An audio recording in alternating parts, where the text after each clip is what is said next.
Oi, gente, sejam bem-vindos. Estamos aqui eu, Camille, Marina Oi. E o nosso convidado Toninho para falar um pouco para vocês sobre interseccionalidade.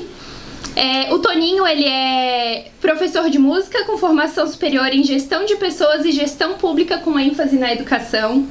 Atua fortemente em causas sociais, educacionais e de proteção animal. Em 2016, foi candidato a vereador, conquistando a primeira suplência. Na eleição de 2020, conquistou o mandato de vereador de São José.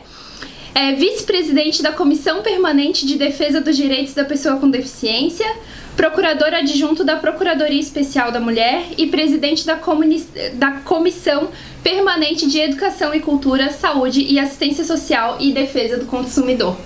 Então o Toninho tem muita bagagem para trazer pra gente, tem muito conhecimento da área também, porque é atravessado sobre esses temas. Então seja muito bem-vindo. Muito bem-vindo, a gente está muito feliz que você tenha vindo e aceitado o nosso convite, né? Tá certo, na verdade o prazer é meu. Oi para todo mundo, né? Não sei se bom dia, ou se boa tarde ou se boa noite, né? Mas para mim é um prazer imenso estar aqui com a Camille, com a Marina, a gente poder fazer esse Psicocast, fazer uma conversa bem legal, trazer bastante informação. Quero aprender com vocês também, né? Porque na conversa a gente vai aprendendo, vai surgindo os temas, a interseccionalidade, né? Sim. A gente vai debater muita coisa aqui, a gente vai falar muita coisa positiva, com certeza. Então, a gente sabe que sua vida foi e é atravessada por vários aspectos sociais, né? Sim. E como foi a tua jornada, como o desafio até hoje? Sim, na verdade, a minha vida ela sempre foi muito movimentada. Ela sempre foi muito movimentada, sempre foi muito agitada. Hoje em dia, né, até trazendo para a temática da psicologia, hoje em dia eu entendo todos os processos que eu passei da infância até hoje. Eu sou TDAH, né? TDAH hiperativo. Então, por isso, né, a minha vida ela é tão agitada, ela é tão corrida, ela é tão assoberbada de trabalho, né? E eu me cobro tanto de tantas atividades e faço as coisas acontecerem, né? Então, desde a infância. Na minha infância, eu sempre fui muito envolvido em muita coisa, né? Na escola, se tinha festa junina, se tinha um evento do Dia dos Pais, do Dia das Mães, se tinha uma saída de campo, qualquer coisa que fosse proposta pedagógica, que a professora propôs para a turma, eu era o primeiro a levantar a mão que eu queria fazer. Eu nem sabia o que era, mas eu queria estar ali envolvido, eu queria fazer eleição de líder de turma, eu sempre quis me envolver, né? E, em contrapartida, eu achava que eu era uma criança extremamente tímida. E agora, enquanto adulto, através de uma conversa com uma amiga, ela vem assim: Toninho, meu Deus, mas tu fala em público, tu fala isso, tu fala aquilo, não sei o que. Eu disse: não, mas na infância eu era muito tímido. Tímido como? Eu disse: meu Deus, se o trabalho valesse 10, se eu apresentasse o trabalho, eu preferia tirar 8 e já combinava com o professor que eu não ia apresentar. Ela veio assim: Toninho, tu nunca fosse tímido, tu foi silenciado. O que passava na tua cabeça quando tu não querias apresentar um trabalho? Que eles iam olhar o meu cabelo, que eles iam olhar a minha calça jeans, que de repente era velha, porque eu já estava usando o que era do meu irmão, que eu sou o filho mais novo, né? O meu tênis, que de repente poderia estar rasgado, ou sei lá, ou que de repente eu parecesse afeminado e eu não queria parecer, entendeu? Então eu preferia ficar na minha. Eu fazia ali, né? E participava das atividades quando era num grande grupo. Mas quando eu tivesse que apresentar sozinho, eu me silenciava. Eu achava que era timidez. Ela: não, isso, tu foi silenciado por todos esses aspectos sociais que tu passou. E aí eu: verdade, né? Então a minha vida desde cedo já foi isso. E foi sempre de superação, que eu mesmo, sem saber do meu diagnóstico TDAH, sem saber que eu era silenciado, né, por ter vergonha do julgamento, né, que a sociedade ela julga mesmo, porque eu tinha um turbilhão de coisas dentro da minha cabeça que eu não externava, que nem a minha família sabia, né, e não se tinha conhecimento naquela época, e eu dava conta de tudo aquilo sozinho. Entendeu? Dava conta de tudo aquilo sozinho. Então na escola eu sempre fui um aluno que me virava, né? Nunca fiquei em recuperação, fiquei em recuperação no terceirão em matemática, porque eu nunca gostei das exatas, né? Sempre foram as humanas. Então as humanas, com a explicação, eu já aprendi. As exatas eu não conseguia focar porque eu não gostava, então eu não tinha foco naquilo. Então, não, até no começo ia indo, passava regular, só que no terceirão era mais complicado, não consegui passar direto, mas passei na recuperação, né? E depois faculdade, primeiro fiz vestibular para engenharia mecânica, não passei, achava que queria aquilo, né? Não passei, depois eu fiz um de design, não passei, depois eu fui fazer administração. Na quarta fase eu vi que eu gostava mais da minha turma do que do curso, entendeu? E aí foram todos os processos, fazer faculdade de música, depois fui para os 2 cursos de gestão que eu fiz, né? E assim foi indo, pautando a minha vida, pautando a minha carreira, né? E assim foi seguindo. E quanto esse silenciamento, né, ele dói internamente. Porque por mais que pra ti fosse normal, fosse natural, fosse timidez, quantos lugares a mais tu poderia ter alcançado se não fosse silenciado dessa forma? Né? Então isso é muito importante a gente trazer essa temática e o conhecimento da interseccionalidade, porque não é só o ser negro, não é só o ser gay, não é só o ser pobre, são todas essas coisas juntas. Isso. E essas tantas coisas, elas trazem um sofrimento psíquico muito grande. Causam um impacto muito grande, né? Sim. Então a gente tem até uma pergunta que vem diante disso, né? Se você sente uma desvalorização no seu trabalho ou se teve alguma dificuldade a mais para se eleger por causa desses aspectos. Porque a gente sabe que a gente vive em uma sociedade preconceituosa demais. Então, quantas pessoas que talvez votariam em você por causa das suas pautas de educação e de serviços sociais, mas não vou votar porque ele é negro, não vou votar porque ele é gay. Entendeu? Por causa da origem dele. Enfim, diversos aspectos, né? Tu sente essa desvalorização? Tu teve essa dificuldade? Sim, antes de explicar isso, eu só quero colocar um exemplo que eu acho muito claro. Ainda hoje, numa outra reunião que eu estava, eu comentei sobre isso. Quando a gente fala de discriminação, quando a gente fala de preconceito racial, a pessoa precisa ter essa análise. Eu não sou discriminatório, eu não sou preconceituoso, eu não sou racista, que quando a gente fala racista, assim, a pessoa se espanta, assim, que é muito agressivo, né? Então, assim, o nosso cérebro, ele é uma máquina. E ele é treinado para algumas coisas. E ele registra aquilo que ele vê muito, né? Vocês sabem melhor do que eu. Então, por exemplo, quando eu chego numa consulta médica com um neurologista e tá lá, doutor Antônio Carlos, eu abro a porta, dou de cara com um médico negro neurologista. O que eu vou pensar? Primeiro, ele é negro e ele não é capaz de me dar um diagnóstico certo. Ele é negro e será que ele vai me atender bem? Entendeu? Tem essas 2 perguntas. Ou ele é negro e é neurologista? Tá certo mesmo? É ele mesmo que é o médico? Quando eu faço esses questionamentos, que ele é natural, não é racista tu ir lá, tu dar de cara com um médico neurologista negro e o teu cérebro já mandar aquela mensagem rápida, sem que tu pense nisso. Ele manda aquela mensagem rápida do questionamento. Isso já é um preconceito, uma discriminação, por quê? Por uma estrutura social, por uma coisa que foi construída, porque não é comum tu ver médicos negros, ainda mais neurologista, entendeu? Então é uma surpresa, sim, tu entrar no consultório e encontrar um neurologista negro. Então quando vem esse questionamento automático, essa já é a discriminação. Sim, racismo estrutural. Isso, racismo estrutural, que ele é involuntário. Porque nós somos fruto do que foi construído. E ponto. Exatamente. Entendeu? Então, esse é o ponto, né? Eu sempre fui muito, assim, muito reto com as coisas, né? A minha família, o meu pai e a minha mãe, eles nos blindaram das coisas. Eles nos blindaram. Foram pessoas extremamente pobres, né? Que eles pediam comida na casa dos outros. O pai teve a sorte de um padrinho dele conseguir uma vaga no colégio interno, e aí onde ele ficou dos 8 aos 18 anos, né? Que daí ele tinha comida, alimentação, a casa ali para dormir e estudo lá dentro, né? Que era tudo lá dentro, e dali ele saiu direto pro exército e seguiu carreira. Hoje ele é oficial do exército aposentado. E a minha mãe, com 10 anos de idade, ela já estava em São Paulo trabalhando de babá para ter uma casa, para ter comida, né? E para ir uma renda mínima para a mãe dela. E aí a mãe dela encaminhou ela para lá sem saber se ela ia sofrer algum tipo de abuso.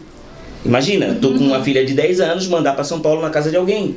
Pode ser violentada, né? Pode ser maltratada, entendeu? Mas a questão da subsistência, né? Eu prefiro que ela esteja lá, porque lá ela vai ter uma casa boa, ela vai ter comida, ela vai ter tudo lá. E aqui eu não tenho condições, aqui ela tem que andar na rua pedindo esmola. Então são realidades que são diferentes. Então, quando eles se encontram, quando eles casam e seguem uma vida juntos, eles pensaram, meus filhos não vão passar por isso, né? E eles nos blindaram, inclusive dos preconceitos. Ele não disse para nós que o preconceito não existia, ele dizia para nós o seguinte: se tu souber se comportar, se tu ser educado, se tu andar decentemente, se arrumar, tu podes entrar em qualquer espaço. Se tu entrar num restaurante e tu for o único negro, tu não precisa visualizar que tu é o único negro que está naquele restaurante. Tu precisa visualizar que tu vais pegar uma mesa, tu vai sentar, tu vai comer e tu vai pagar. E assim eu fiz a minha vida toda, né? Nas minhas salas de aula eu era, sei lá, o segundo 2 ou 3 negros na minha sala, sempre, né? Faculdade às vezes só eu, mas eu nunca visualizei isso. Eu nunca visualizei isso porque a minha família tratou dessa maneira. Sim. Né? A minha família tratou dessa maneira. Ah, racismo na escola nesse período? Sim, bullying muito. As crianças são extremamente cruéis. Sim. Porque elas são inocentes. E elas acham que elas falarem o que vem na cabeça não tá te agredindo, não tá te ferindo psicologicamente. Entendeu? Pra ela ferir é só fisicamente. O que ela fala pra ela não fere. Ela, às vezes ela tá fazendo uma piada, tá zoando, tá tirando uma contigo e tudo bem. Passou ali, já esqueceu. Mas quem sofre não esquece. Sim. Então é o teu cabelo, é a tua pele. Então tudo pejorativo, entendeu? A vida inteira, quando as temáticas eram sobre o período da escravidão, já ficava todo mundo escravo, não sei o que, pô, sofresse, hein, não sei o que. E sempre foi isso. E sempre foi isso, né? Em casas de amiguinhos que se reuniam para jogar videogame. Ah, tu não pode, minha mãe não deixa tu ir. Mas por que o fulano pode ir? Ah, eu não sei, entendeu? Inúmeras situações assim que hoje eu entendo os porquês, que na época eu não entendia, eu só ficava triste e ia embora. Sim. Entendeu? Só ficava triste e ia embora e no outro dia ia brincar com eles de novo, porque eu tinha que ter os amiguinhos para brincar, eu não ia me isolar. Entendeu? Mas sempre fui empurrando, nunca me parou, entendeu? Nunca me parou, sempre fui levando. Teve vários percalços, teve várias situações de a gente ter que ir para o embate, ter que se posicionar, né? Isso desde a infância, mas a gente nunca problematizou ao ponto de parar. Eu não vou deixar de estudar, né? De seguir o meu objetivo, que eu nem sabia qual era, né? Porque eu sou negro, porque vão me discriminar, entendeu? Nunca fiz isso. Porém, durante a minha primeira eleição, eu observei muito isso. Então, assim, ó, os meus amigos, eles me tratam como Juninho, como Toninho, não como negro, entendeu? Me tratam como Juninho ou como Toninho. E o nosso processo eleitoral sempre foi pautado em amizade, sempre foi com os amigos, né? A gente começa de dentro para fora, a família, depois amigos e depois a gente conquista outras pessoas. Então, por exemplo, um amigo nosso chegava e falava para um terceiro, ó, eu vou te apresentar o meu amigo, que é candidato a vereador, tal, vou trazer ele aqui, ele é da educação e tal, mas não dizia que era preto, não precisa dizer. É um candidato a vereador que tem essas pautas, entendeu? E aí, eu chegava no local, a primeira coisa, o primeiro impacto era isso aqui, ó. Ah, um negão novo de calça jeans e camiseta. Esse é teu candidato a vereador. Entendeu? E aí eu já vi a frustração na cara, assim, ó. E eu já sabia que isso ia acontecer. E 99,9% das vezes eu não falava para as pessoas que eu tinha percebido a frustração da pessoa que ele foi me apresentar. O que eu fazia? Eu revertia na fala. E aí eu fazia a pessoa se convencer de que sim, eu era capaz de ocupar aquele espaço. Entendeu? Que eu estava capacitado para aquilo. Entendeu? Eu não me diminuía, não me travava e não me escondia. Então, assim, se eu cheguei, o Duduca me apresentou a Camille, ó, Camille, esse é meu candidato, tal. Eu cheguei aqui, a Camille, ai, entendeu? Mas a Camille não vai falar. A Camille, né?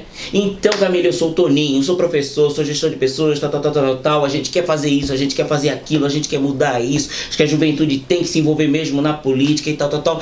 E ia puxando entusiasmo na Camille. Chorando por dentro, mas puxando entusiasmo na Camille. Até a Camille, tá aí, cara, gostei de ti. Mas eu tinha que fazer uma força dobrada. Entendeu? Porque o que se espera de um político branco, hétero, engravatado, que vai falar um monte de mentira pra ti, que tu vai fingir que tu acredita. Sim. Entendeu? E aí a pessoa vai dizer assim, tá, mas a minha demanda é essa, vamos encurtar. A minha demanda é essa, se tu resolver pra mim, eu tenho mais tantos votos. entendeu? E com a gente era diferente. E além disso, eu não resolvia a demanda pessoal. Além de todos os agravantes, né? Além da frustração da pessoa de me ver, de eu ter que redobrar o tempo de fala muito maior, né? E tem que estar muito mais preparado, eu ainda não resolvia a demanda pessoal. Eu não dava cimento, eu não dava brita, eu não dava areia, entendeu? Se me pedisse dinheiro para fazer contrato eleitoral, me paga tanto, eu faço tantos votos para ti, eu dizia não, muito obrigado, entendeu? Então era diferente, entendeu? E a nossa eleição já foi muito boa. Sim. E aí foi um processo. Né? Foi um processo e até a gente conseguir chegar na eleição. E aí depois teve o chegar na Câmara.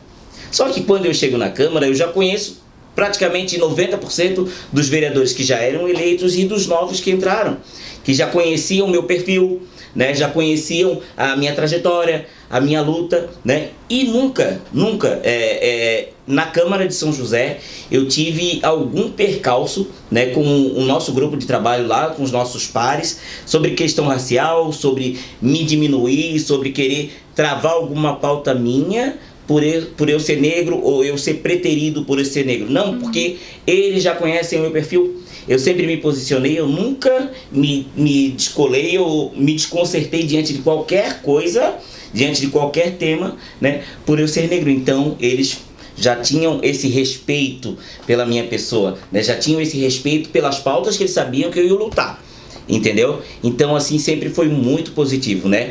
Isso porque eu tive uma construção familiar que me permitiu isso, né? E aí, né, diante diante inclusive do meu diagnóstico, sem eu saber, eu fazia essa luta, né? A endorfina minha vem diante do trabalho, tem gente que corre e aí vem, né? Quando eu tô trabalhando assim, ela vem, eu me sinto contente. Quando eu tô ocioso, eu começo a pensar em coisa ruim. Então, o trabalho para mim, ele me motiva e sempre foi. Campanha é 24 horas para mim, eu tô no celular, eu tô fazendo 2, 3 coisas ao mesmo tempo e eles fazem um ofício, eu quero corrigir até o português do ofício. E também, assim, sobre a questão da minha sexualidade, eu não tive nenhum percalço também na Câmara, nem prefeitura, nem no meio social que eu convivo, né? Porque assim, a minha vida pessoal, ela sempre foi uma vida muito discreta, né? Sempre fui uma pessoa de ter muitos amigos, mas sempre fui uma pessoa muito discreta quanto à minha vida pessoal, né? Então, quando eu tornei público, né, a questão de ter um relacionamento homoafetivo, né, que foi surpresa para algumas pessoas, chocou um total de 0 pessoas, né? Mas algumas pessoas vieram dar parabéns, outras vieram comentar, mas nada negativo, né? Nada negativo, mas eu sei que sim, tem impactos, né? Que a sociedade, ela é extremamente racista e ela é homofóbica sim, não é? E são lutas que a gente traz, que a gente briga, né? Inclusive, eu tenho uma indicação agora que a gente fez, que institui a Casa do Acolhimento LGBT em São José. Fiz essa indicação lá para o prefeito Orvino, porque o que precisa fazer? Hoje, para mim, com 40 anos, é muito fácil. 40 anos, já com a minha vida resolvida, com emprego, com carreira política, né? Sou empresário também. Hoje, para mim, é legal, né? Vou lá, não, eu sou gay. Ah, não, tudo bem, tá tudo certo.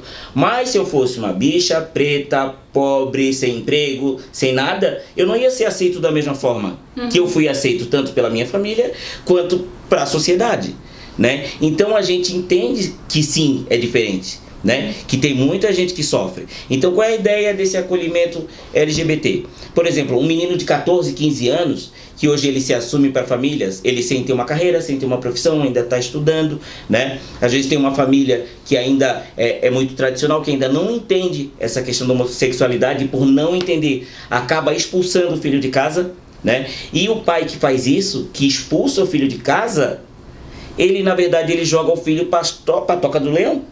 Ele pega o filho, é como se ele cortasse assim para ver o sangue saindo e deixar ele mais atrativo ainda pro leão e joga lá. Porque essa criança, o que ela vai fazer? Ela vai se tocar na casa de um amigo, depois vai para casa de outro amigo, depois vai atrás de emprego. E a questão de tu ter trejeitos, né? Que de repente tem o gay que ele é mais afeminado, eu não sou, mas tem gay que é mais afeminado, e aí não é o perfil de algumas empresas, não é? Que discrimina mesmo e não dá emprego, não é? E aí esse gay não consegue emprego, não tem onde morar, não tem como se alimentar. O que ele vai fazer? prostituição, situação de rua, droga e todas as mazelas sociais. Sim. Entendeu? E aí incorre em tudo aquilo que a gente já sabe, que são as doenças sexualmente transmissíveis, né? Em tudo aquilo que o próprio pai, ao não acolher, lançou o filho para a toca do leão. Dependência química também, né? Que é muito comum. Sim. As estatísticas estão aí para nos provar, né? E eu até queria perguntar se quando tu publicou nas primeiras vezes, não sei exatamente quando foi, sobre o teu relacionamento, se te trouxe um medo, se te trouxe, assim, alguma insegurança. Publicar, assim, deixar abertamente que tu era gay, né? Sim. E falar pra sociedade isso, porque querendo ou não, tenho certeza que mesmo tu não percebendo, mesmo algumas pessoas não vindo falar, algumas pessoas pensaram, né? Sim. E nem tudo que pensam, falam, mas às vezes causa uma... eu ia votar nele, mas não vou mais, né? Enfim... tu teve algum medo diante disso? Sim, na verdade eu não tive esse medo. Eu sempre tive na minha cabeça que é o seguinte: o dia que eu tivesse um relacionamento que valesse a pena eu expor, né, eu exporia, ia fazer essa exposição, né, ia fazer. E eu penso que as pessoas não têm que votar no teu pessoal. Elas têm que votar no que tu faz pela cidade. Então eu tenho isso muito claro. Então assim, ó, se é a questão de uma pessoa que deixou, que poderia votar, ou que não vai votar mais por uma questão de condição sexual minha, né, é porque já não seria um voto. Entendeu? Seria uma possibilidade. Sim. Porque aquele teu voto que é certeiro, que é uma pessoa que acredita no teu trabalho, que se vê representado pelo teu trabalho, que acha que tu é uma pessoa que é necessário para aquele campo da cidade, eu acho que vai votar independente do teu pessoal. Entendeu? Sim. Porque todos ali, todos os 19 vereadores têm uma vida pessoal, né? Tem uma vida pessoal. Eu sou um acúmulo de minorias, né? Preto, gay, gordo, na verdade é um acúmulo de minorias, né? Mas eu não posso trazer isso para uma questão negativa e nem somar isso na minha cabeça, né? E a hora que eu postei aquilo ali, eu postei e paguei o preço, que eu sabia que ia ter o julgamento, né? Sei que pessoas falam e falam mesmo, já falavam antes, agora falam com motivo, entendeu? Agora pode falar, porque quando a gente começa a trazer esse tipo de coisa pra gente, porque vão falar, porque vão fazer, a gente acaba se bloqueando. Sim. A gente acaba de alcançar espaços possíveis e imagináveis, porque a gente se bloqueia pensando naquilo que as pessoas vão falar, e a gente ficar nessa tentativa frustrada de cumprir as expectativas de um terceiro. Cara, a expectativa é do terceiro, não é tua. Sim. Né? A tua expectativa é outra. Qual é a minha expectativa? A minha expectativa é me reeleger vereador e ser prefeito de São José depois. Então, eu sou preto, eu sou gay, eu sou gordo, eu não vou me reeleger porque eu me assumi gay agora, então eu nunca vou ser prefeito na vida. Não, então eu não vou nem disputar a eleição, porque é o desgaste emocional, é um desgaste físico, é um desgaste financeiro, é um desgaste de relacionamento também, porque eu tenho que ficar na rua o tempo inteiro. Então, não precisa, entendeu? Eu tenho os objetivos e eu vou chegar nos meus objetivos indiferente da minha condição. Sim. Né? E eu trago essa fala justamente para que outras pessoas vejam isso, né? E não se coloquem num espaço de inferioridade. Na verdade, existe a discriminação, existe os preconceitos, existe, e sempre vai existir. A nossa luta antirracista, a nossa luta anti-homofobia, anti-transfobia, anti qualquer tipo de discriminação, ela sempre vai existir. Vai ser uma luta eterna. Vai ser uma luta eterna. Porém, o que vai mudar é a forma como cada um encara essas lutas, né? A gente pode encarar essa luta de maneira coletiva, né? Que tu vai criar políticas públicas, tu podes também, inclusive, brigar para que existam políticas públicas através de um vereador, através de um deputado, através de uma manifestação tua em rede social, ou criar um grupo, enfim. Eu, enquanto político, eu posso escrever uma legislação, enfim, mas individualmente vai ter a minha luta individual, que eu vou ter que saber como lidar com cada coisa. Alguém vai dizer assim, cara, tu não é bem-vindo aqui porque tu é gay. Não, eu não sou bem-vindo aí nunca mais. Eu não sou bem-vindo aí nunca mais. E se for um espaço público, lute com a minha presença, que eu vou estar aqui sim. Entendeu? Sorrindo. Se meu sorriso te perturba, vai lá pro quarto chorar. O problema é teu. Entendeu? Isso é um problema teu, isso é uma luta tua, não é minha. Entendeu? E sempre foi assim. Sim. Antes eu tinha até, sei lá, 18, 20 anos, não mais. Até uns 30 anos mais ou menos. Eu tenho 42 hoje. Até uns 30 anos eu tinha a necessidade da validação dos outros. Entendeu? Então se a Camille falasse assim pra mim: ah, Toninho, não sei o que, vamos lá em casa, tal. Se não, beleza, vamos sim, tudo certo, não sei o que. Mas olha só, cara, poxa, eu convidei a Camille, só que a Camille ela não gosta muito de ti, não sei o que. Mas não dá bola, não sei o que, só não dá bola pra ela. Cara, aquilo ali já me chocava de uma tal maneira. E aí eu ficava assim, eu ficava tentando, mas por que a Marina não gosta de mim? Por quê? E aí automaticamente eu ia pra esse evento, eu não deixava de ir. Eu nunca deixei de frequentar o espaço por causa de alguém. Eu ia. E aí eu ficava tentando provar pra Marina que eu era uma pessoa legal. Oi, boa noite, tudo bem? Como é que tu tá? E não sei o que. Olha só o teu cachorrinho, que legal, não sei o que. Entendeu? Se alguém falasse dela pra mim, eu ia dizer assim, mas ela é tão legal, pra chegar a informação que eu achava ela legal. E aí quando ela fosse falar mal de mim, as pessoas diziam, mas ele fala tão bem de ti. Entendeu? Eu fazia esse truque. Entendeu? Fazia isso pra eu ter a validação dela também. Cara, ela não gosta de mim, é um problema dela, não é um problema meu. Eu não vou mudar por causa dela. Sim, entendeu? É uma escolha, uma seleção natural dela. Entendeu? E eu fazia. E muita gente eu revertia. Entendeu? Eu achava que revertia. A pessoa de certo continuava desgostando de mim, isso era falso. Mas, na verdade, eu dizia bem assim, eu queria a validação dela. Eu queria pelo menos o boa tarde, o bom dia, o boa noite, ou ter uma roda de conversa sem que eu me sentisse, talvez pelo egoísmo de eu me sentir bem, entendeu? Passar por cima disso. E eu fazia. Hoje em dia eu não faço mais. Hoje em dia eu não faço mais. Então, ela não gosta de ti, eu vou ser apenas educado. Oi, boa tarde, boa noite. E vida que segue. Sim. Tá feito, eu vou respeitar o espaço dela, ela não é obrigada. E eu aposto que tu decidir expor isso em rede encorajou outras pessoas que às vezes queriam assumir, né? Sim. E não conseguiam, não tinham força, não tinha esperança. E daí, pra um jovem, quem sabe, principalmente pensar, pô, mas se eu me assumir, talvez fulano não vai gostar, fulano não vai falar comigo.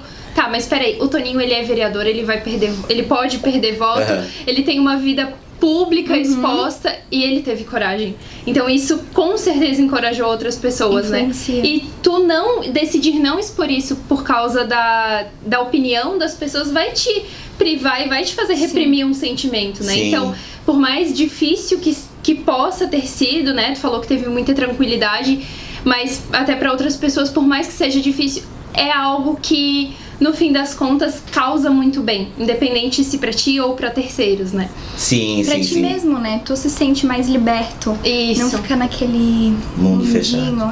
Isso. A gente sabe desses obstáculos que tem, né? Que você passa, mas de que forma a interseccionalidade nutre a sua carreira política? Olha, a minha carreira política, ela tem diversos temas transversais, né? Eu sou pautado pelo campo da educação, né? Pela luta contra as discriminações, pela luta em defesa da mulher, né? A gente trabalha lá a questão da violência contra a mulher, sou procuradora adjunta, procuradoria especial, a questão da cultura, poder ser músico também, a questão da educação como um todo, né, projetos educacionais, enfim, a luta em defesa do deficiente também. Então, ela me abrange de uma maneira muito grande. Então, o nosso mandato, ele é muito ativo.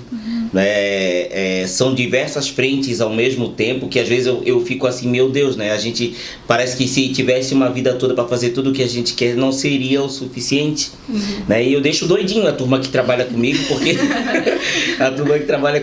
a gente promove, a gente propõe muita coisa ao mesmo tempo, né? E aí isso tudo ele vem como um turbilhão de coisas assim, e aí vai afunilando, eu vou jogando um pouco para um pouco para outro, e quando vê, amanhã a gente vai ter uma reunião pública bem grande, amanhã.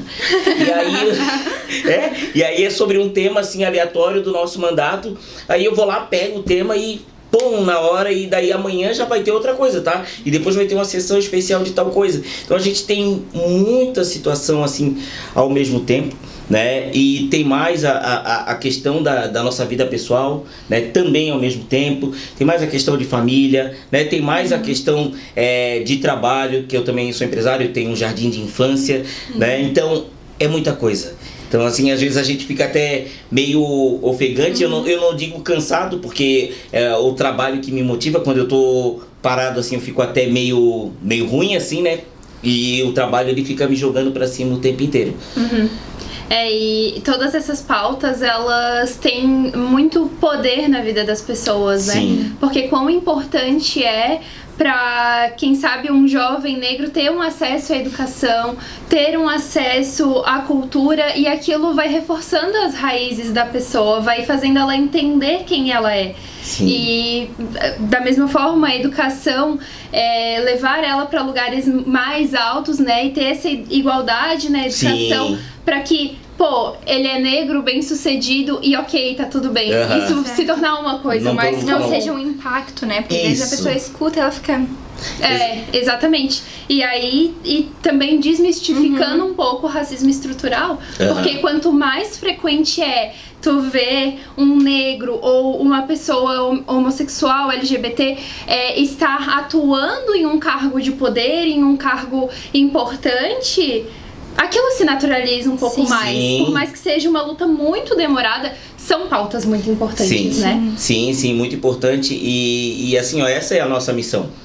Né? Não ser aquele negro LGBT que furou a bolha, querer ser o único, né? Inclusive a gente traz outros, né? A gente tem um grupo de lideranças negras, né? Que a gente forma e a gente trabalha a formação política para que tenha outros negros em espaço de poder, em espaços de liderança, né? A gente promove muitas pautas que traz a valorização, né? Hoje a gente busca quem são os negros que estão em espaço de poder na prefeitura, né? Para que ali a gente possa trazer outros ainda, né? Que a gente possa inspirar outros, né? Nós aprovamos uma lei que na verdade é uma lei federal e a gente trouxe ela para o município para que ela possa ser executada no município, que institui 20% de cota para negro em processo seletivo e concurso público no município.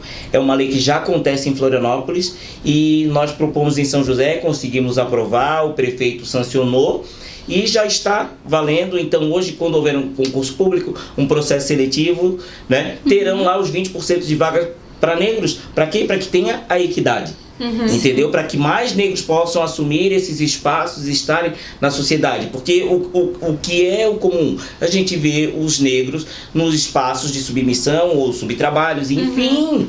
Mas numa construção histórica. Não é verdade? Numa construção histórica, não é numa questão de tu não querer estudar, tu não querer alçar voos maiores, tu se submeter ou se vitimizar de ficar só naquela condição. Não, ninguém quer ser vítima, todo mundo quer ser o protagonista.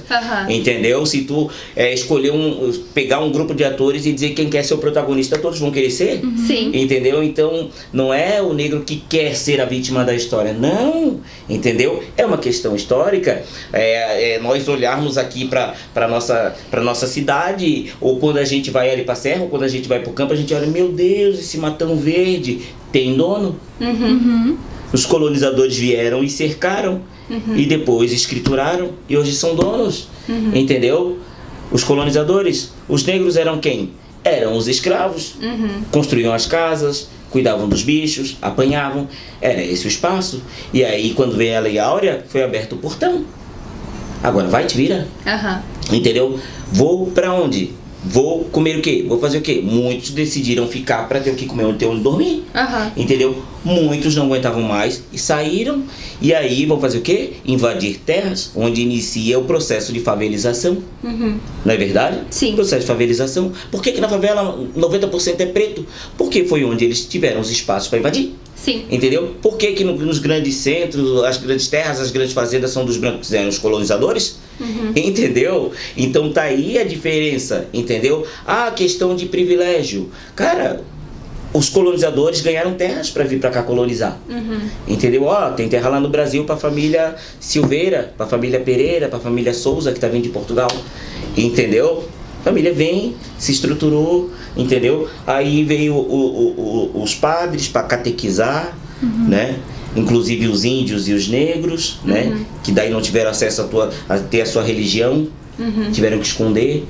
E aí as religiões foram criminalizadas, né? Os cultos tinham que ser escondidos e os santos, os orixás dos negros tiveram que receber o nome de batismo dos santos da Igreja Católica para não serem pegos, não é verdade? Os templos religiosos de matriz africana sempre escondidos no fundo do terreno, porque se a polícia passasse e pegasse, era preso. A capoeira era criminalizada, né? Também era preso pela lei da vadiagem, entendeu? Porque o que acontece? A partir do momento que os negros foram soltos, né? Eu não tenho mais controle sobre aquela pessoa que eu judiava. Será que ele vai vir querer me bater? Será que ele vai vir querer me matar? Agora que ele está solto, não está sob mais o meu domínio? Será que ele vai querer pegar meu filho? Será que ele vai querer fazer alguma coisa? E aí o que eu preciso fazer? Criminalizar toda a cultura, a religiosidade dos negros. Para quê? Para ter um motivo para botá-los na cadeia. Entendeu? Porque eu tenho medo deles agora. Agora eles são livres. Entendeu? E tudo foi criminalizado. Sim. Né? Então aí vem todos os índices, né, da população carcerária, enfim, uma série de coisas. Né? Então isso são dados importantes que a gente precisa levar em consideração, principalmente quando a gente fala de cotas, quando a gente fala disso. Eu sou contra a cota porque o teu cérebro é o mesmo do meu. Não, é um fator histórico. E assim, não vou discutir, porque talvez teu cognitivo não esteja acompanhando, mas quando tu estiver pronto para essa discussão, a gente vai conversar, mas daí a gente vai falar sobre história, vai falar sobre tudo isso. Sim. Né? Então é uma situação que a gente traz para a pauta, que eu sempre falo, né, que eu tive que trazer isso lá para a Câmara para poder aprovar esse projeto. Teve votos contrários e eu super aceitei e falei assim, gente, a unanimidade é burra. Votem não. Quem tiver que votar não, votem não. Quem tiver que votar sim, vota sim. Quem tiver alguma dúvida, traz para o debate a dúvida, a gente conversa, a gente explica, entendeu? Lógico que teve o medo, na hora de sancionar o projeto, o medo da rejeição. Mas tem gente que é contra, tem gente que é a favor. Como toda legislação, tem gente que é contra, tem gente que é a favor. Entendeu? Mas precisa sim das políticas afirmativas para a sociedade ela caminhar, ela ter esse novo direcionamento e a gente sair desse espaço de silenciamento, né? Que o silenciamento do negro, tem o silenciamento da mulher também, que a mulher muitas vezes silenciada, entendeu? Se vê em espaço de submissão, né? Se vê num espaço que ela tem que receber menos do que um homem quando ela exerce a mesma profissão, enfim, né? Mas a gente precisa romper as amarras e invadir esses espaços e dizer não, entendeu? Enquanto eu estiver nesse espaço de poder, que eu possa fazer a minha parte, né, de políticas afirmativas para mudar de alguma maneira, isso eu vou fazer. E eu penso que tenha que vir mais negros, mais gays, mais mulheres, para que todas as pautas estejam contempladas, porque é nós por nós. Sim. Entendeu? É nós por nós e nada de nós sem nós. Não é verdade? Sim. Eu não posso falar por ti. Tu tens que falar por ti porque tu sabe qual é a tua realidade. Entendeu? Tu sabe onde o caldo aperta. Sim. Entendeu? Não pode ser subjetivo. Não pode ser subjetivo. Então, é isso, a gente tem que estar lá, a gente tem que estar nesses espaços e eu me vejo como um instrumento de trazer essas pessoas, de fato, porra, negão conseguiu, eu vou conseguir também. Não é inveja, é admiração. Venham, vamos lá. Olha, tem 2 mulheres na Câmara, cara, eu acho que é possível, eu vou lá me envolver porque eu quero ser vereadora, eu vou estar lá naquele espaço de poder porque a minha luta é essa, entendeu? É possível, entendeu? Tem as amarras da política, de prevalecer algumas candidaturas, tem. A gente quer, a gente não, digo a gente de maneira, né, não objetiva, a política quer que as mulheres sejam candidatas, que elas sejam candidatas, porém, não quer elegê-las. Entendeu? Sim. Tem a famosa cota de gênero, né, que tem que ser 30% de gênero. Então, se for 10 candidaturas, se tiverem 7 homens, tem que ter 3 mulheres. Se for ao contrário, 7 mulheres, tem que ser 3 homens. Né? Pra te ver que é tão machista a política que a gente diz que é cota de mulheres. Né? E na verdade é cota de gênero. Entendeu? Porque naturalmente 7 homens vão estar lá, se candidatando. São Sim. poucas as mulheres que querem ser candidatas. Mas as mulheres hoje, elas não querem ser candidatas porque quando elas são candidatas, elas se frustram porque o partido não dá condição, o partido não dá formação, o partido fortalece e prevalece algumas candidaturas. Sim. E eu vivi isso na pele, nos meus processos eleitorais. Né? Vivi isso na pele, de ver o partido fortalecer outras candidaturas, de ver o partido não formar, de ver o partido negligenciar, porque vai fazer legenda para nós, vai fazer um votinho que vai ajudar a eleger o outro. E é esse o teu espaço, fazer alguns votinhos para eleger o outro. Não, eu vim para me eleger. E eu dei com o pé na porta, eu mudei de partido, eu briguei, eu virei, né? Teve uma situação que na eleição de 2016, que eu fiquei como suplente, na verdade eu fui o 6º eleito do partido e caí para a primeira suplência porque o primeiro suplente foi impugnado. Parece um rolo, né? Mas funciona assim. A cada 7 mil votos, elege um no partido. 14 mil, elege 2, né? 21, 3, assim por diante. Sim. Né? Então, o nosso partido, somando a minha votação, eu seria o 6º eleito do partido. Né? Como o primeiro suplente foi impugnado, um dos candidatos, ele foi impugnado, ele fez 1.475 votos, esses votos dele saiu da contagem. Aí, o somatório que faria eu, o 6º, não deu, fez 5. Eu perdi a eleição por um que foi impugnado, por prestação de contas, enfim. Eu preferia ter perdido a eleição por não ter ido visitar a tua família, entendeu? Não pelo resultado do próximo. Eu fiquei bem ruim, meio que entrei em depressão, né? Na época eu nem entendi que estava em depressão, mas não queria sair, não queria fazer nada, queria abandonar a política, emagreci mais de quase 20 quilos, enfim, né? Imunidade no chão, fui parar no hospital. Fui visitado por um vereador. Ele foi lá, conversa vai, conversa vem, levou um litrinho de iogurte, levou uma bolachinha, eu fiquei surpreso, olha cara, eu não esperava que o cara fosse me visitar, teve amigo meu que não veio, né? E o cara foi lá me visitar, aí conversa vai, conversa vem, ele bem assim, cara, eu acho que tu não deveria ser candidato, né? Tais aí, atolado na merda, né? Em depressão aí, passando mal, cara, isso tá acabando contigo, né? Vem ser meu chefe de gabinete e me apoia nessa eleição. Aquilo ali, né, muita gente se entregaria e ali, né, era a última pá de cal, né? Eu falei bem assim, cara, eu não acredito, tu veio jogar a última pá de cal em mim. Na hora, assim, o meu cérebro pensa muita coisa ao mesmo tempo, ele... Eu disse assim, cara, eu não acredito, tu veio aqui jogar a última pá de cal em mim. Ele, não, eu disse, não. Cara, eu vou me eleger. Nós vamos ser companheiros de bancada, porque tu também vai se eleger. Estás fazendo um trabalho bom. Eu não queria xingar ele, né? Se não, tu estás fazendo um trabalho bom, tu vai se eleger. E eu também vou me eleger. Nós vamos ser companheiros de bancada. Aí ele engoliu aquilo seco. Aí deu um tempinho, falou de outras coisas, disfarçou e foi embora. No que ele foi embora, aquilo ali me fez uma energia, assim, um life para melhorar. E aí eu disse bem assim, olha, ou eu tomo frente disso, ou eu desisto de vez, né? O que tá me prejudicando? A conversa mal resolvida com esse, o partido que não me apoia, isso e isso.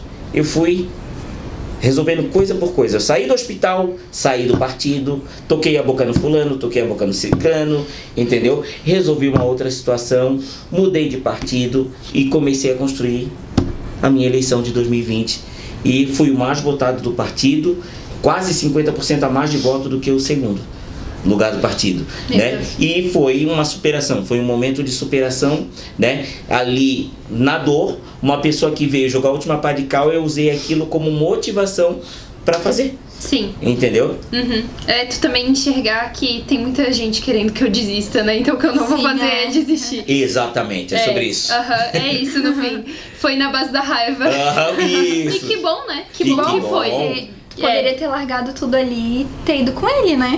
Isso. E talvez pra ti, pô, cara, já que eu já perdi tudo, então pelo menos eu tenho uma garantia de que algo vai dar certo. Exato. Né? Mas na verdade não, e que bom, né? Sim. Que tu conseguiu e tem lutado por tantas causas muito importantes. E a próxima pergunta que eu queria te fazer é se tu enxerga dentro do movimento negro, né, uma carência de abordar assuntos de sexualidade dentro do movimento negro, para que o movimento negro também lute contra essas causas, né? Da mesma forma que o movimento feminismo começou a lutar, o movimento feminista começou a lutar contra questões raciais, né? Muito depois. Sim. Mas se tu enxerga também essa carência, e da mesma forma, né, dentro do movimento LGBTQIA+, para que integre pessoas negras dentro daquilo, né? Porque existe preconceito até ali dentro dessas bolhas, né? Existe. Eu não sei se tu percebe, assim, essa falta, essa carência, tipo, eu vou lutar pelos negros, mas os gays lutam por eles. Eles que lutem. As lésbicas lutam por elas, né? Tipo, o que tu acha a respeito disso? Eu vejo assim, eu enxergo toda essa luta. O movimento negro, eu vou levar assim até como uma crítica, né, que é o preconceito dentro do preconceito, né, que muitas pessoas que são ligadas fortemente ao movimento negro, eles têm uma certa resistência e uma certa dificuldade de ver o branco falando sobre a negritude, entendeu? E o falar sobre a negritude, muitas vezes não é querer se apropriar da tua fala, não é querer se apropriar da tua fala. Dentro daquela perspectiva que eu falei ali atrás, nada de nós sem nós, entendeu? Então tem que ser eu para falar. Eu penso que sim, tem que ser o negro para falar do negro, porque ele vive na pele e tal, beleza, ok. Porém, se vocês quiserem trazer uma pauta e defender essa pauta sobre a negritude, é super bem-vindo. Sim. É muito bem-vindo, porque vocês vão estar dando sustentação a uma narrativa que todo movimento já traz, que o preconceito existe. E aí vocês, sendo pessoas que são brancas, que são privilegiadas, que não sofrem o preconceito, né, dizer que ele existe, isso dá força ao movimento. Sim, até porque algumas pessoas enxergam como, o negro tá se vitimizando. Isso. Então, quando eu não tenho nada pra ganhar com isso, mas eu apoio a pauta dele, mostra que não é uma vitimização. Exato. Exatamente, é isso que eu falo. É isso que eu falo. E aí, quando acontece um evento, uma atividade, que aí uma pessoa branca vai lá e traz uma fala e tal, contextualizada, enfim, e aí vai um negro e diz assim, olha, eu acho que tu não podes falar, que não é teu lugar de falar. Não. É uma fala aliada. É uma fala aliada, entendeu? Deixa falar. Se ela estudou, deixa falar. Entendeu? Deixa falar, porque isso traz realidade. Isso, né? É a questão de chancelar uma coisa que a gente luta para dizer que existe, que a sociedade insiste em dizer que não existe, né? Sabendo que existe. E aí, quando uma pessoa branca vai lá se colocar numa posição de dizer não, existe e tem que haver a luta e assim, e assado, aí o movimento vai lá e critica essa pessoa. Tá errado? Entendeu? Eu acho que o movimento tem que se aliar. Inclusive o movimento, não só o movimento negro, como todos os outros movimentos que são segmentados, eles têm que fazer uma linha, né? E se cruzarem dentro de uma palavra que se chama discriminação. Entendeu? Então a gente vai lutar por contra, né, todas as formas de discriminação. Então, dentro de lá do movimento negro, tem que ter lá a interdisciplinaridade, né? A questão LGBT, a questão dos deficientes, né? A gordofobia, a homofobia, a transfobia, enfim, todos os elos eles têm que estar contidos dentro daquela expressão do preconceito racial. Sim. Porque existe. Existe o negro gay, entendeu? Existe o negro deficiente, PCD, entendeu? E aí, dentro do movimento LGBTQIA+, que se fala muito em luta, se fala muito em militância e tal, mas existe o preconceito dentro do preconceito, porque as bichas são extremamente preconceituosas. Porque gay, gordo não, porque preto não, porque afeminada não, porque bicha bombada, não sei o que. Porque assim, dentro do próprio movimento gay, o cara tem que ser branco, alto, bombado, entendeu? E masculinizado, entendeu? Se não for isso, não é aceito, entendeu? E aí, dentro desse movimento, é a luta que tu já tens lá da tua infância de rejeição, que tu cresce com rejeição, porque vocês vão ser mães, se Deus quiser, e vocês vão ver que a criança, ela já vem dizendo que é, e a mãe, ela sente, saiu de vocês. A mãe sente, muitas vezes ela quer se mascarar, mas ela sente. entendeu? Então a criança, eu trabalho com criança há muito tempo, eu vejo, lá na educação infantil tem uma criança que já é afeminadinha, tem uma menina que já é mais masculinizada e tá tudo bem. Ela não precisa saber o que ela é. Ela tem que viver a vida, ela tem que ter a infância, ela tem que brincar. E a família, ela tem que estar ciente para apoiar. Entendeu? Não vai conversar sobre aquilo naquele momento. Entendeu? A família tem que apoiar ela, ser quem ela é. Entendeu? Mas a criança, ela já nasce com rejeição, ela já nasce com preconceito, ela cresce nesse meio. E aí, ela, quando atinge uma idade, ela tenta chegar a um padrão para ela poder ser aceita dentro do movimento que já é discriminado. Tu entendes? O preconceito dentro do preconceito? Então, se tu não for branco, alto, bombado e tal, tu não vais ter um namorado, tu não vais casar, tu vais morrer sozinho, tu vai ter o medo de ser encontrado morto dentro de um apartamento. Entendeu? Então é uma história de muita tristeza. Entendeu? E isso tem que ser trabalhado dentro de todos os movimentos também. Entendeu? Como que deve ser, né? Uma bicha preta, afeminada, pobre, magra ou gorda, entendeu? Não vai pegar ninguém, não vai ter uma vida social, não vai ser aceita nos meios, entendeu? Vai ser rejeitada dentro do próprio meio, entendeu? Então é isso que tem que ser pensado. Eu penso que lá, quando tem os eventos da parada LGBT, que não seja somente a marcha. Entendeu? Que não seja somente a marcha de tu ir lá e colocar uma roupa sexualizada, porque eu acho que o movimento gay não é isso, é mais do que isso, entendeu? Se nós lutamos contra um preconceito, né, por uma sociedade igualitária, né, dentro do meio hétero, as pessoas andam com roupas normais nos eventos, as pessoas não andam de biquíni numa passeata, as pessoas não, entendeu? Então se eu luto por igualdade, eu tenho que agir por igual. O fato de eu seguir não significa que eu tenha que causar um impacto em ti, entendeu? Um impacto. Eu acho que a parada pode ser uma marcha, enfim, né? Uma marcha de alegria e tal, né? Sem sexualizar nada, né? E mais do que isso, que tenha naquela semana, que tenha naquele mês fóruns, congressos, né? Para quê? Para tratar justamente disso. Pode ter um fórum, né, de com psicólogos, para tratar todos esses traumas, para fazer uma palestra de autoconhecimento, de aceitação, entendeu? Muitos estão ali, inclusive, escondidos da família, que não pode sair numa foto, entendeu? Pode ter lá uma palestra de saúde, né, sobre as doenças infecciosas, deve ter, entendeu? De orientação sexual, deve ter, tem que ter isso. Entendeu? Porque senão fica só aquela imagem que a gente crava ainda mais na sociedade. Promiscuidade e vulgaridade. Entendeu? Tem que levar a proposta do conhecimento. O LGBT não é isso. O LGBT não é promiscuidade, não é vulgaridade. O LGBT é uma condição sexual. Condição porque nasceu assim. Não é uma opção. A pessoa não escolheu, entendeu? Se a pessoa pudesse escolher, seria hétero, entendeu? A barreira seria muito menor, entendeu? Então, viver aquilo ali, aprender sobre aquilo ali, aproveitar desse momento para disseminar o conhecimento sobre aquilo ali, entendeu? E integrar e acolher. Essa é a ideia. Não discriminar dentro do discriminado. Muitos usam essa coisa de sexualizar o corpo pra criticar mais ainda, né? Isso, acaba sendo um objeto de crítica. Exatamente. Obrigada, Toninho, pela tua participação. Foi muito boa. Muita coisa pra gente. Nossa conversa foi muito rica. Eu amei. Com certeza. Obrigada pela tua participação e que tu possa continuar agindo nesses lugares, né? De atuação e defendendo tantas pautas importantíssimas na nossa sociedade. Somos muito gratas, realmente, assim.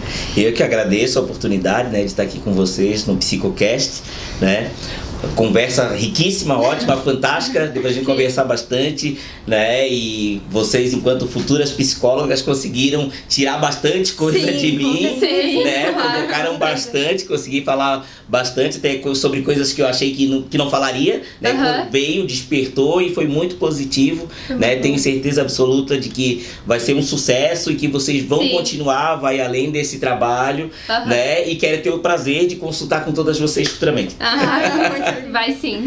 Com certeza. Obrigada. Acompanhem os nossos próximos episódios, vocês serão muito bem-vindos. Falaremos sobre vários temas que também foram abordados aqui. Até mais. Tchau, tchau. Tchau, tchau, gente.